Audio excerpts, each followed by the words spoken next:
جب بندے سے گناہ سرزد ہو جاتا ہے اور وہ معافی مانگ لیتا ہے تو اللہ کو وہ بندہ بڑا ہی اچھا لگتا ہے۔ انسان کے اندر چونکہ یہ دونوں چیزیں رکھی گئی ہیں تو کبھی کبھی اس سے گناہ بھی سرزد ہو جائے گا۔ نیکی اس کی عقل، اس کا فہم، اس کا ادراک، شریعت کی رہنمائی، انبیاء کی تعلیمات اسے بتائیں گی کہ وہ نیکی کے راہ پہ چلے، لیکن کبھی کبھی بائیں سمت سے جو خواہشات اور آرزو ہے وہ بھی اس کو گھیر لیں گے اور اچانک اس سے کبھی کوئی گناہ بھی ہو جائے گا۔ اور اگر اچانک اس سے کبھی گناہ ہو گیا، کبھی آنکھ بھٹک گئی، کبھی خیال بہک گئے، کبھی سوچ میں آوارگی آ گئی، کبھی زبان نے میلا لفظ بول دیا، تو پھر کیا ہے؟ پھر فوری معافی مانگ لے۔ مومن جب گناہ کرتا ہے تو ایسی کیفیت ہوتی ہے جیسے ابھی احد پہاڑ تلے آ گیا ہے، اگر اس نے توبہ نہ کی تو کچل دیا جائے گا۔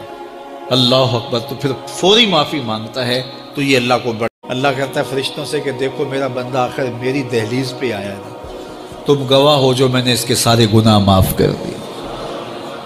تو گناہ کے بعد جو شرمندگی ہے، دیکھیے ایک اور جملہ کہتا ہوں، نیکی کرنے کے بعد جو تکبر پیدا ہوتا ہے، میں بڑی نیکی کر لی ہے، اور باقیوں کو بندہ حقیر سمجھنے لگتا ہے، اور اس سے کوئی غلطی سرزد ہو جائے اس کے بعد شرمندگی ہوتی ہے اور اپنے آپ کو چھوٹا سمجھنے لگتا ہے اور اللہ سے معافی مانگتا ہے، تو اس نیکی کرنے کے بعد وہ جو آپ کے اندر تکبر اور رعونت اور عجب پیدا ہوا، اس سے کہیں بہتر ہے کہ آپ سے اگر کوئی خطا سرزد ہوئی تھی تو اس سے آپ کے اندر عجز اور توبہ کا جذبہ پیدا ہو۔ اور اللہ کو یہ بڑا پسند ہے کہ کوئی بندہ، چونکہ ممکن ہی نہیں ہے کہ جب انسان ہے اس کے اندر یہ خواہشات رکھی ہیں تو کبھی اس سے، یہ انبیاء کی ذوات ہیں جو پاک ہیں، باقی کبھی کچھ خطا سرزد ہو جائے گی، اس سے معذرت کر لیں۔ آپ نے نام سنا ہوگا ایاس کا، محمود غزنوی کا بڑا محبوب وزیر تھا اور بہت زیادہ بادشاہ اس سے محبت کرتا تھا، تو آیان سلطنت جلتے تھے،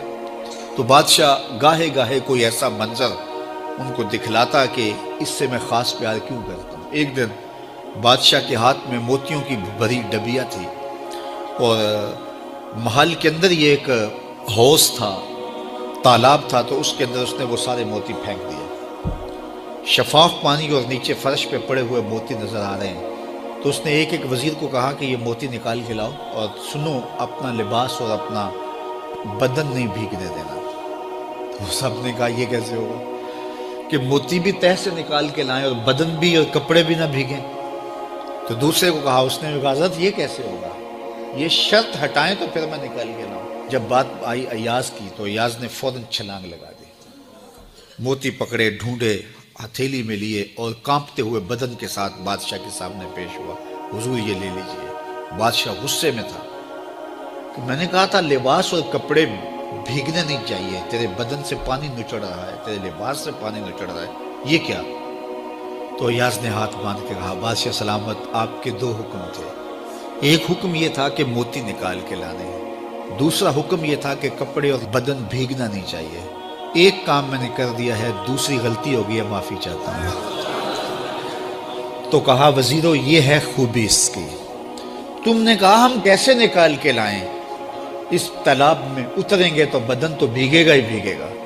تو کہا جب شہوات دی گئی ہیں، خواہشات رکھی گئی ہیں، آرزویں دیوانی ہیں، اور پھر اس کائنات کے اندر رہ کر کے حضرت انسان کبھی تو اس تالاب کی غلاظت سے اپنے آپ کو بھر ہی دے گا، تو پھر کمال کیا ہے کہ نیکی کے پھول پیش کر دے، سجدے کے موتی پیش کر دے، رکوع اور قیام کے موتی پیش کر دے، ہمدردی انسانیت کے ساتھ پیار کے موتی پیش کر دے، سارے موتی پیش کرے، پھر مالک کا جلال کہ تیرے کپڑے کیوں بھیگے، یہ گناہ کیوں کیا، یہ گناہ کیوں کیا، ہاتھ جوڑ کے کہے مالک اس کی معافی مانگ، تو اللہ تعالیٰ پچھلے گناہ نہ صرف معاف کرتا ہے بلکہ ان گناہوں کو نیکیوں میں تبدیل کرتا ہے۔ وہ ایک فقیر بادشاہ کے دربار میں جا نکلا نا، تو کہا کہ بادشاہ یہ تخت و تاج کیا ہوتے ہیں، اس کی کوئی قیمت نہیں ہے۔ تو بادشاہ ہنس کے کہنے لگا اس فقیر کو باہر نکالو، اسے کیا پتہ ہے کہ تخت و تاج کیا ہوتے ہیں، اس کی لذت کیا ہوتی ہے۔ جب خدام کھڑے ہوتے ہیں، استقبال کر رہے ہوتے ہیں، جب تخت پہ بیٹھے اور ساری رعایا نیچے بیٹھی ہوتی ہے، اس نے کہا نکالو فقیر کو، اس کو کیا پتہ۔ بادشاہ ایک دن شکار کرنے گیا تو وہاں اس کا گھوڑا جو ہے وہ سرکش ہو گیا، اور ایسی جگہ پہ لے گیا کہ جہاں نہ پانی تھا اور نہ کوئی اور چیز. بادشاہ وہاں ہانپ رہا ہے کہ وہی فقیر مشکیزہ ڈالے ہوئے گزرا اور آواز دے رہا ہے پانی لے لو پانی لے لو. بادشاہ کی تو موت واقع ہونے والی تھی، آخری ہچکیاں تھی، تو اس نے آواز دی پانی. تو اس فقیر نے کہا کہ ہاں تمہارے پاس ہے کوئی قیمت پانی دینے کی؟ اس نے کہا میں بادشاہ ہوں اس ملک کا. اس نے کہا ہوتے ہوگے، مجھے غرض نہیں ہے، میں تو بیچتا ہوں پانی. اس نے کہا بابا میں بادشاہ ہوں، جو مانگو گے میں دوں گا، مجھے پانی دو، میں مر رہا ہوں. اس فقیر نے کہا آدھی حکومت لگے گی. اس نے کہا آدھی لے لینا، مجھے پانی تو دو، کیونکہ مر گیا تو ساری جائے گی. اس نے پانی کا گھونٹ دیا. پیاس کی شدت تھی، جب پانی کا کٹورا اس نے منہ سے لگایا تو پانی حلق میں اٹک گیا. اب پھر دوبارہ مصیبت بن گئی. تو اس فقیر نے کہا کہ میں حکیم بھی ہوں، اگر کہو تو تمہارا علاج کر دوں. اس نے کہا ضرور کرو، لیکن اس نے کہا میں یوں ہی نہیں کروں گا، آدھی باقی حکومت بھی لگے گی، وہ بھی لکھ دو. اس نے چمڑے کے اوپر لکھوا لیا، ساری حکومت لکھوا لی، اور اس نے اس کا علاج کیا فوری. جو اس کے پاس ٹوٹکا ٹونا تھا تو اس کا پانی حلق سے نیچے اتر گیا. بادشاہ گھوڑے پہ بیٹھا واپس آیا. وقت گزر گیا، عرصہ بیت گیا.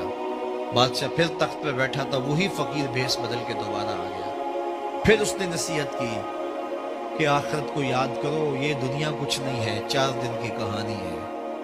بادشاہ نے کہا تو میرا خیال ہے پہلے بھی کبھی آیا تھا، تو نہیں سمجھتا تخت و تاج کی لذت کیا ہے. اس نے کہا اس کی کوئی قدر و قیمت نہیں ہے، چھوڑ اسے، آخرت سب کچھ ہے. تو اس نے کہا نکالو اس فقیر بابے کو، یہ اس دن بھی آیا تھا تو آج پھر آ گیا ہے، اپنی راہ لے بابا. اس فقیر نے اپنے تھیلے سے وہ چمڑے کی دستاویز نکالی جس کے اوپر اس نے ساری حکومت لکھ کے دی تھی. اس نے کہا بادشاہ یہ ہے تیری حکومت کی قیمت، صرف 2 گھونٹ پانی، جس پر تو نازاں ہے، جس پر تجھے فخر ہے، تو قبل اس سے سورج مغرب سے طلوع ہو جائے، توبہ کا دروازہ بند ہو جائے، سانسیں اٹک کے حلق تک آ جائیں، اور ہماری زندگی کا دفتر سمیٹ دیا جائے، اور پھر پچھتائیں ہائے جو چند لمحے ضائع کیے، ہائے جو زندگی برباد کی، وہ کیوں برباد کی. کل کے پچھتاوے سے بہتر آج کا پچھتاوا زندگی پلٹ ہوگا. وقت پر کافی ہے ایک قطرہ بھی آب خوش ہنگام کا، جل گیا جب کھیت برسا بھی تو پھر کس کام کا. آئیے میں اور آپ اپنی زندگی کو مالک کی چوکھٹ پہ، مالک کی دہلیز پہ لے جائیں، اس کے حضور سچی توبہ کریں، رجوع لائیں، اپنے گناہوں سے معافی مانگیں. وہ کریم ایک آنسو سے سارے گناہ معاف کر دے گا. اپنی آخرت کی تیاری کریں، کاروبار دنیا بھی کریں، لیکن اصل ہماری زندگی آخرت کی زندگی ہے. صحابہ کو خندق کھودتے دیکھا تو پیار آیا تو یہی کہا اللہم ان العیش عیش الآخرہ، اے اللہ زندگی تو آخرت کی زندگی ہے. فاغفر للانصار والمہاجرہ، میرے انصار کو بھی بخش دے، میرے مہاجروں کو بھی بخش دے. تو اللہ تعالی ہم سب کی مغفرت فرمائے. زکوٰۃ کا نصاب کیا ہے؟ 7.5 تولے سونا یا 52.5 تولے چاندی، یا ان میں سے جس کی قیمت کم ہو اس مقدار کی رقم، اس پہ 1 سال گزر جائے تو زکوٰۃ واجب ہو جائے گی. اور اگر کوئی تاخیر کرتا ہے تو گناہ گار ہوگا، لیکن اگر کوئی ایڈوانس بھی دے دیتا ہے تو زکوٰۃ اس کی بھی ہو جائے گی، کہ 2 سالوں کی اکٹھی زکوٰۃ دے دیتا ہے تو یہ بھی جائز ہوگی کہ اس نے ایڈوانس زکوٰۃ دے دی. اب زکوٰۃ کے مصارف کیا ہیں؟ زکوٰۃ کے مصارف جو ہیں وہ 8 ہیں. فقیر کو زکوٰۃ دی جائے گی. فقیر وہ ہوتا ہے جس کے پاس کچھ بھی نہ ہو، نہ گھر ہو، نہ مکان ہو، نہ اس کے پاس کوئی زر ہو، بس بالکل خالی مخالی، ایسا شخص فقیر کہلاتا ہے، تو اس کو زکوٰۃ دی جائے. دوسرا مصرف مسکین ہے. مسکین ایسے شخص کو کہتے ہیں کہ جس کے پاس اپنا ذاتی گھر تو ہے اور تھوڑا بہت کام کاروبار بھی ہے، بچوں کی روٹی روزی بھی چلتی ہے، لیکن اس کے پاس اتنے پیسے جمع نہیں ہوئے کہ وہ نصاب کی ملک تک پہنچے. یعنی 7.5 تولے سونا یا 52.5 تولے چاندی یا ان دونوں میں سے کسی ایک کی قیمت اس کے پاس نہیں ہے تو وہ مسکین کہلائے گا، تو وہ بھی زکوٰۃ کا مستحق ہے۔ تیسرا رقاب، یعنی غلام کو آزاد کرنے کے لیے اس کو زکوٰۃ دی جا سکتی ہے تاکہ وہ اپنی قیمت دے کر کے اپنے آقا سے اپنی جان چھڑا لے۔ اور چوتھا غارم، غارم وہ ہے جو قرضے تلے دب گیا ہے اور اس کے پاس قرضہ اتارنے کے لیے کچھ نہیں ہے، تو اس مقروض کا قرض اتارنے کے لیے اس کو زکوٰۃ دی جا سکتی ہے۔ پانچواں شخص فی سبیل اللہ، فی سبیل اللہ وہ شخص ہے کہ جو اللہ کی راہ میں نکلا ہوا ہے، جو مدارس دینیہ کے طلبہ ہیں وہ بھی اس زمرے میں آتے ہیں۔